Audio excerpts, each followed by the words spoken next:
Are you sick of FC Dallas by now? No, because we're in playoffs, and last year we weren't, so we can never be too choosy. So I mean, we're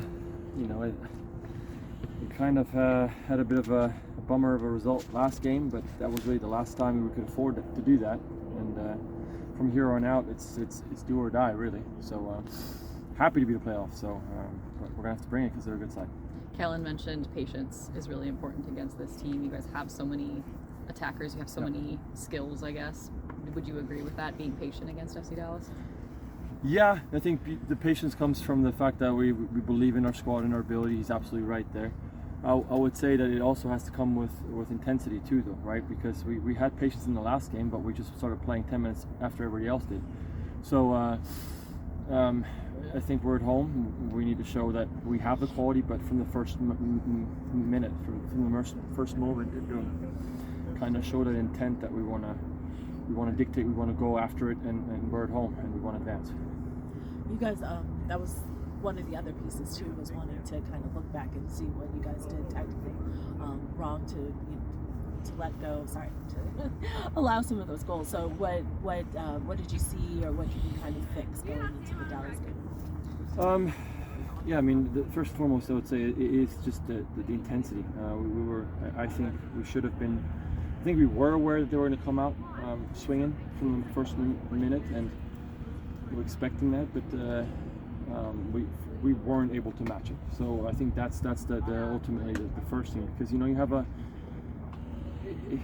this is the beauty of football. I think things kind of go in ebbs and flows, and pressures build, or an opponent sniffs vulnerability or something, and we had a couple of just plays that didn't go our way, where we were too lackadaisical on the ball and too sloppy right from the get-go, and they were hungry and they were able to pounce on it right away. So tactically, I think we looked and we thought, I think in the first game, that they were more narrow at times, and in the second one we couldn't really find those balls that would kind of eliminate their first line as easy as in the first game. I thought Jackson had a couple of really good balls in the first game, where out to Alex, for example, and it just kind of eliminates that first line right away. I think their spacing amongst their front guys was better in the second game, and that made it a bit more difficult in the first few minutes, and that's why we got sloppy and it kind of snowballed into something. But I think we're aware of it. We're capable of overcoming that with good players. What was the mood like on the plane then too? Was that confidence we're capable and aware of it, or was it? Yeah, I mean, we went to an away game. Kind of, pardon my French, pooped the bed for the first 10 minutes, and then still, for the most part, I think we're the more dangerous side. Had the most possession, and I think we're, in general, more the team that was dictating how things were going. In the end, obviously, we gave the third, but not a absolutely terrible game. I think if you play that game in the league, you're gonna be like, we missed a couple of opportunities there to take something home. So that there's definitely frustration there, but I think we'd be wrong to now throw away all of our confidence because of this game, because there were some things that we can still take away as positives from it. Through two games, what have you seen from Jesus Ferreira? He created a couple chances in that first game, and how do you guys make sure you limit his effectiveness here in Game 3? Well, for one, we have to limit, I think, set pieces.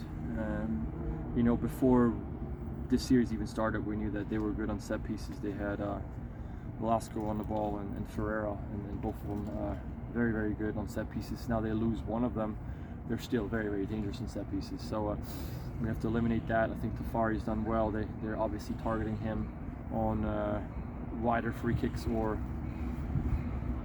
more narrow free kicks from deep, where they're splitting their targets, and for the most part, I think they're aiming for him because he's good in the air. So we'll have to match up there and win those goals. He's a crafty player. He's got skills. I think he's just, those playmakers. I said this, I think, when we were in the middle of our run, thinking of Nashville and places like that, where Mukhtar was pissed off. He wasn't having a good time. He wasn't enjoying being out there because we made it difficult for him. Frei is another guy like that. You know, they have a good good team besides him, but obviously he's got some qualities. So if you can eliminate him, make him frustrated, make him disinterested, make him throw his arms up, then that's what I want to see on Friday. Hopefully it doesn't. Sorry, go ahead. Oh, I was going to say you're continuing to build up your bench with first 11 players. How's it like to have Kellen back in the rotation? Great. We need all the players to push us on, and to push us on even in training, right? You need to have guys who are used to or wanting first team in minutes, or starts even, and being upset about not being in those, and then pushing us in training here to, whether it's for to try to impress the coach to see if they can get minutes. That raises the quality overall. And so the more you can have players do that, the better it's going to be for the team. So happy to have him back in, and obviously if we need someone to step in multiple roles, Kellen is a very versatile player, so it's good to have him. Did you tell him that he's got to keep the beard this year? I have not, no. Some of the young guys. It was superstitious. Yeah, I did not know that, but some of the young guys have said they have never seen me without a beard, so I said if we win the whole thing, that'll be the first time I'll shave in like 15 years. Whoa. I don't know. I want to win, but I don't know if I want to see that either. So. What will the wife say? Yeah. I haven't run it by her yet, so I need to get approval first there. I do have one question though about something with your superstition, because for the longest time you made sure in the starting 11 photos that you were on the outside of, or no, that Albert was on the outside of you. Albert outside, I was second. Yeah, and you've been kind of in the last couple of I went jumping down around. below. Yeah, well at first, I was giving Nuhu a hard time because he had Yamar next to him, and then me, and Nuhu had to get on his tippy toes to feel better about himself all the time. I think it's better I just get out of that sticky situation.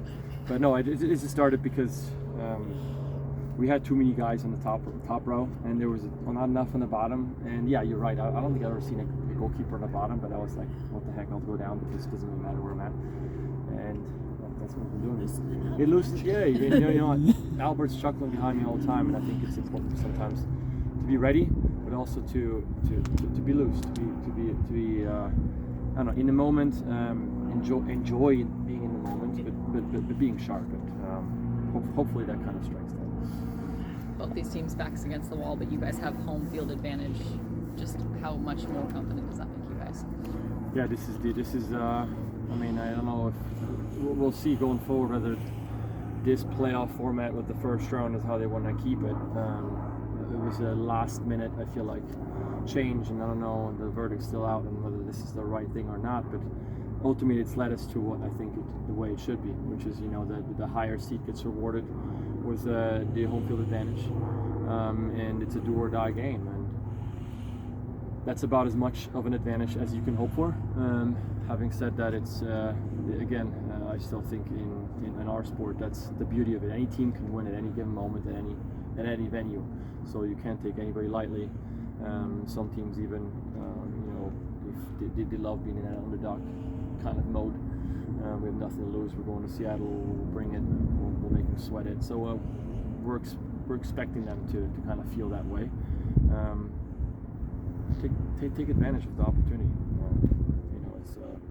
It's every year, and maybe I speak because I'm getting older, but every year is precious, and no team is ever the same. You don't know how next year's team will be.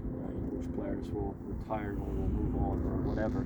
So this is your one-time opportunity to achieve something. So be aware of that and make the best of it. We saw you practicing out there. Hopefully it doesn't reach this point. Hopefully you guys take care of it in regulation. But you prepared to take a penalty kick if you need to? I mean, I practice to be prepared. I hope I don't have to take one.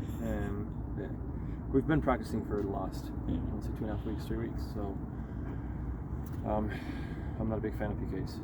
It's the most anti-soccer thing, I think, on this planet. So, but one way or another, you're going to have to decide who wins the game if you can't figure it out in 90. So we're ready for it.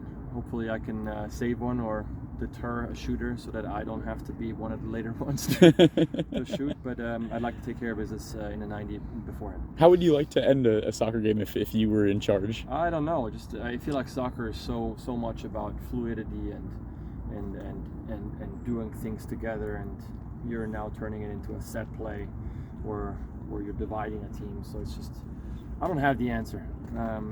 And also, I don't know if the old school MLS style PK shootout is viable when guys are dead tired after 90 minutes. But I feel like that was a bit more soccer-like or football-like than what we have with normal PKs. But I don't know. It'd be a cool brainstorming session. I don't have the answer, sorry.